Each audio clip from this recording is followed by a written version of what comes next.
ሰላም ቤተሰቦቻችን ዛሬም እንግዲህ ተመልሰን መጥተናል። ባለፈው እዚህ ጋር እንዳያችሁት ቪዲዮ እንግዲህ ለነሱ ቪዲዮ ሰርተንላቸው ነበረ። ያለባቸውን ችግር ደግሞ በደንብ ነግረናቸዋል። አሁን ደግሞ ከዚሁ ከጭሮ የተወሰነ ብር የሰበሰብንላት ብር ስላለ እሱ ደግሞ ቢያንስ የቤት ኪራዩን ያው የ3 ወር ሙሉ ስላልተከፈለ ውጪም ልቀቅ እየተባለች ስለሆነ ያንን ብር ደግሞ ዛሬ ይዘንላት መጥተናል። አብራችን ነው።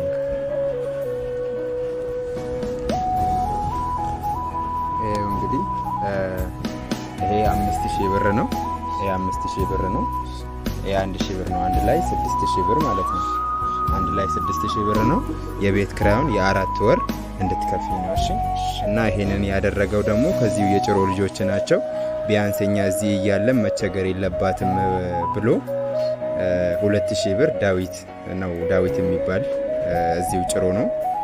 እንደገና ደግሞ 4000 ብር ደግሞ መድኃኒት ትባላለች። መድኃኒት ሽመልስ ለነሱ መርቂልኝ እስኪ የ4 ወር እንድትከፊ ተብሎ እግዚአብሔር ይስጥልኝ። መድኃኒዓለም ይስጥልኝ። ልጆቻችሁን ክፉ አይንካችሁ። መድኃኒዓለም ክርስቶስ ይስጥልኝ። ረዳታ ማርያም ትስጥልኝ።